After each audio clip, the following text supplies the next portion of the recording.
Olá, pessoal. Meu nome é Martin Moulton. Eu vim aqui apresentar para vocês parte da minha tese de doutorado, cujo título é Fatores Controladores da Dinâmica de Dunas Costeiras na Península de Young Husband, na Austrália do Sul. O meu doutorado ele foi feito em regime de cotutela. Para quem não sabe, regime de cotutela é quando o aluno faz um acordo entre duas universidades diferentes. No meu caso, foi entre a Flinders University, que fica em Adelaide, na Austrália, e a UF, a Universidade Federal Fluminense, que fica em Niterói, no Rio de Janeiro. Então, eu fiquei 2 anos no Brasil e 2 anos na Austrália, e diferente de um doutorado sanduíche, por exemplo, o tutela te possibilita uma dupla diplomação, que é bastante interessante. A minha tese também foi feita num formato um pouco diferente. Ela foi feita num formato de publicação, né?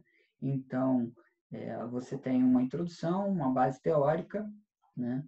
Depois você apresenta normalmente 3 artigos e uma conclusão que vai amarrar esses 3 artigos dentro do tema da sua tese. Uma das perguntas centrais que eu pretendia responder com a minha tese é o que impulsiona mudanças drásticas na cobertura vegetal em grandes campos de dunas. Eu, a princípio, tinha a ideia de fazer uma comparação entre um campo de dunas no Brasil e outro na Austrália. Isso não foi possível, mas acabou que eu foquei na Austrália e obtive os resultados bastante interessantes que foram publicados na revista Earth Surface Process and Landforms. E o título desse artigo é Changes in Vegetation Cover on the Young Husband Peninsula Transgressive Dune Fields, Austrália, de 1949 a 2017. O link para esse artigo está aqui embaixo. Bom, então a minha área de estudo, é situado numa barreira costeira bastante extensa, onde você tem um campo de dunas bastante complexo, uma diversidade de dunas muito grandes. Essas dunas são separadas do continente por uma extensa laguna, né? E essas dunas variam de 40 metros no norte, né, até 1 metro, né, no sul, onde você tem também uma diminuição da diversidade de dunas que você encontra ali, né? Mas isso é tema para outro artigo que eu vou apresentar em outro vídeo. Bom, então por que eu escolhi essa área de estudo? Apesar de ser um pouco distante, né, da cidade de Adelaide, onde fica a Universidade de Flinders, essa área de estudo é bastante interessante porque ela é localizada próximo à foz do rio Murray. E por conta disso, né, além de você ter uma diversidade de depósitos eólicos, né, de dunas bastante grande, você também tem uma grande quantidade de dados, né, dados pluviométricos, dados de velocidade, direção de vento, temperatura, enfim, além de um grande acervo de fotografias aéreas, o que é bastante importante para o meu estudo. Ela também é uma área bastante isolada, né? Não só por conta da separação do continente por essa laguna, mas também por estar localizada dentro de um parque nacional. Então, há aí uma interferência humana bastante reduzida nessa área de estudo. Bom, as dunas elas podem mudar de um estado móvel com pouca ou nenhuma vegetação para um estado estabilizado e densamente vegetado, ou vice-versa, né? Na literatura, a gente pode encontrar que as causas principais podem ser a chuva, né, mudanças no regime pluviométrico, que ocasionam as mudanças na cobertura vegetal, ou um aumento ou diminuição na potência ou mudança na direção dos ventos, também pode ser um fator importante, assim como outros fatores, como o uso do solo, por exemplo.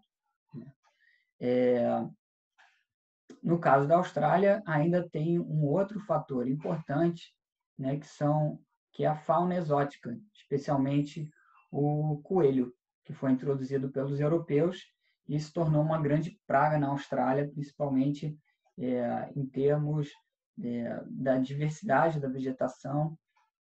E eu inicialmente achava que os coelhos não seriam um problema para mim, por conta do isolamento da minha área de estudo, mas acabei descobrindo que os coelhos estavam sim presentes na minha área de estudo e que eram bastante importantes.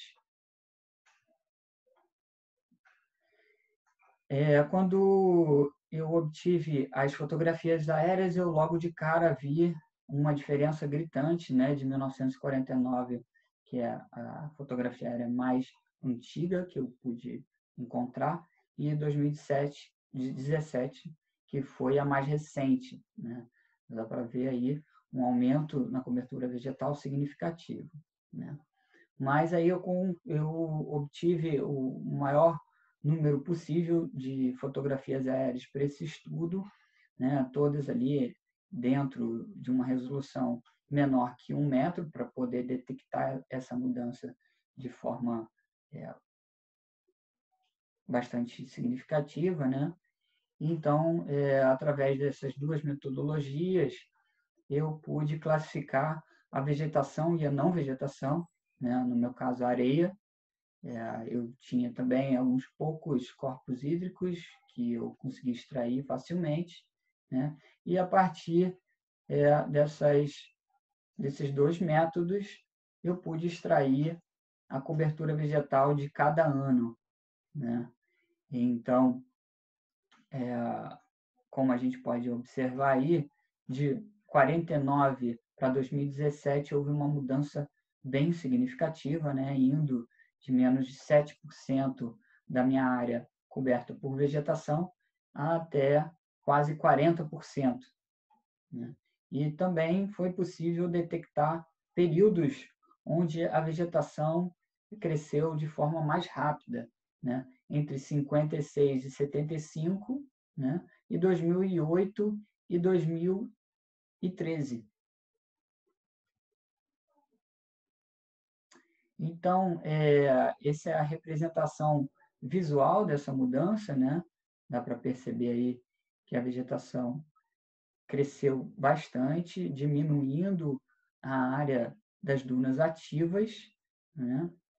E estabilizando a maioria das dunas. Bom, mas quais fatores que explicam essa mudança, né? Então, eu cruzei os dados, né, da minha quantificação da cobertura vegetal com os principais fatores que poderiam estar explicando essa mudança, que foram a chuva, o vento e os coelhos, né? A chuva, no caso, aí a gente tem um gráfico de anomalia de chuvas, né? Então, o quanto acima ou abaixo da média que essas chuvas foram em cada ano. E, em termos dos ventos, eu calculei o transporte potencial eólico, né, desses ventos de cada ano. E, no caso dos coelhos, eu obtive dados de densidade populacional dos coelhos, né? Então, eu separei entre os diferentes períodos, né, entre as fotografias aéreas, e cruzei os dados que eu obtive de chuva, vento e densidade de coelhos.